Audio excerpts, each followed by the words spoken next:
ఏం చేస్తున్నారు? అందరికి పిండి వంటలు అయిపోయినాయా? అన్నీ చేసేసారా? మా ఇంట్లో అయితే ఏం కాలేదండి. అదే మేమైతే అరిసెలు అయితే చేయలేదు, అది కొంచెం ప్రాసెస్ ఎక్కువ కాబట్టి మేము కజ్జికాయలు మనుగులు చేసాము. ఇప్పుడైతే చెక్కలు చేస్తున్నాము.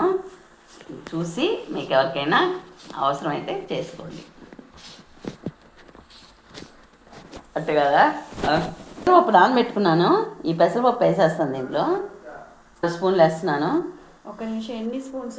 4 స్పూన్లు పెసరపప్పు వేసాను, 4 స్పూన్లు నువ్వులు వేసాను, ఒక గుప్పిడి కరివేపాకు వేసాను, 2 స్పూన్లు బటర్ వేసాను,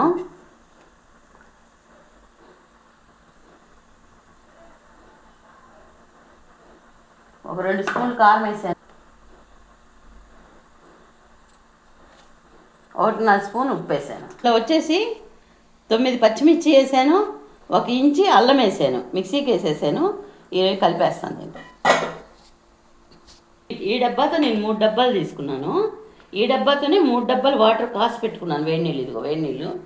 ఈ నీళ్ళు పోసి కలుపుకోవాలి. ఇప్పుడు ఇలా కొంచెం కొంచెం వాటర్ వేసుకుంటూ కలిపేసుకోవడమే సరిపోద్ది.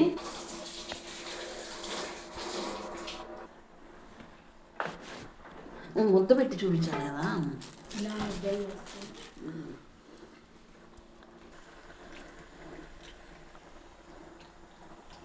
రెడీ అయిపోయినాయి, చాలా బాగా వచ్చాయి.